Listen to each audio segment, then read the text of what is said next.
ಇದ್ರ ರೋಡ್ ಐತ್ರಲ್ಲ ಆ ಹುಡುಗಿದ ನಂಬರ್ ಎಲ್ಲ ಕೊಡ್ತೀವಿ. ಇನ್ನೋಗ್ರಾಮ್ದಾಗ 7 ಲಕ್ಷ ರೂಪಾಯಿ ಬಿಲ್ ಆಗೈತೆ, 1 ತಿಂಗಳಾತ್ರಿ.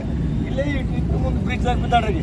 ಈ ರೋಡ್ ಪೆಲ್ಲ ಚಲೋ ಮಾಡ್ರಿ, ಇದನ್ನ ಕ್ಲಿಯರ್ ಮಾಡಿ ಆಮೇಲೆ ರೋಡ್ ಬ್ರಿಡ್ಜ್ ಕೆಲಸ ಚಲೋ ಮಾಡ್ರಿ. ಇಲ್ಲಿ ಪಕ್ಷ ಶಿಕ್ಷಣ ಸಂಬಂಧ ಮಾಡಿದಲ್ಲ. ಈಗ ಸದ್ಯ 5 ಫೋನ್ ನಂಬರ್ ಕೊಡ್ದಾನ, ತಲೆ ಎಲ್ಲ ಆಪರೇಷನ್ ಮಾಡ್ಯಾರ. ಬೇಕಾದ್ರೆ ಹಾಕಿದ್ ವಿಡಿಯೋ ಕಾಲ್ ನಿಮ್ಗೆ ಇನ್ನೋಗ್ರಾಮ್ ಬೇಕಾದ್ರೆ ಚೆಕ್ ಮಾಡಿ. 1 ತಿಂಗಳು ಆಗಿಲ್ಲ ಸರ್, 1 ತಿಂಗಳು ಆಗಿಲ್ಲ ಅಡ್ಮಿಟ್ ಆಗಿ. ಉದ್ಯೋಗ ಹಾಕಿ 2 ಹುಡುಗರು ನಾವು.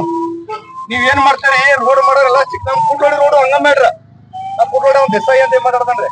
ಏನೋ ನೀವು ನಾವು ಬರೆಯಾರ್ದು ಬೇಡ್ರಿ ಬೇಕಾದ್ ಮಾಡ್ರಿ. ಇದ್ರ ತರ ದಂಡಿಗೆ ಇದೇನು ಅವಶ್ಯಕತೆ ಇಲ್ಲ. ಇಲ್ಲ ಹೊರಗಿನ ಮಂದಿ ಬರೋದಿಲ್ಲ, ಇದನ್ನ ರೋಡ್ ಮಾಡ್ರಿ, ಗಡ್ಡೆ ಓಡಿಸ್ತಾರ. आम्हाला मी बिंदास रोड मार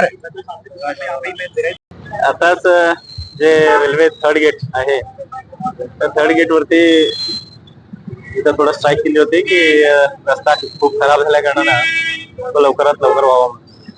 माननीय आमदार श्री अभय पाटील यांनी परवा दिवशीच एक व्हिडिओ घातला होता की हा रस्ता अति खराब झालाय, त्यामुळं 2च दिवसात आम्ही यावर योग्य ती जे काय काम केलं पाहिजे डागडुजीचं ते करणार आहे म्हणून सांगितलं आहे आणि 100% होईल ते, त्यात काय शंका नाही आहे. मी आता जाऊन ते थोडं वाढलं पाहिजे होतं. आज कसंही ऊन आहे, बघूया मी साहेबांशी संपर्क करतो, कुठल्या पद्धतीने काय करता येईल ते सुद्धा बघतो आणि आज आमच्या पीडब्ल्यूडीच्या अधिकाऱ्यांना घेऊन याच्याविषयी सहनिशा करून कोणत्याप्रमाणे काम आम्हाला लवकरात लवकर करून देता येईल ते बघतो.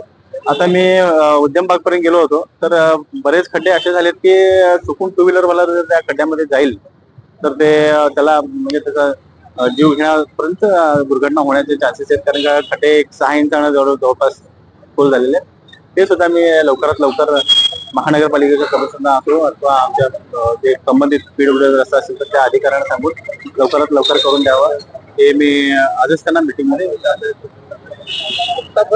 मला वाटतं हा रेल्वे करून केलेलं काम असल्याकडे रेल्वेची माहिती मला नाही आहे, तर मी आज ते अधिकाऱ्यांशी चर्चा करून त्याच्याविषयी माहिती घेतो. कारण का 100 वर्ष हा ओव्हरब्रिज बघितल्यानंतर इथं कोणतरी मेल्यानंतर लोक येणार का करायला? नाही, एक काय आहे की 100 वर्ष पाठीमागचा ब्रिज होता, तो ब्रिज पुढे मर्यादित होते. हा सुद्धा ब्रिजला काय झालं नाही, रस्ता जो आहे डांबर घातला होता, जे आसपाट म्हणतो त्याला आम्ही, ते सगळं पावसामुळे निघून गेलेलं आहे. तर ते का निघलंय, एवढ्या लवकर निघायचं कारण आहे काय, किती वर्ष झाली ते घालून, आसपाट किती दिवसाच्या म्हणजे त्याला काय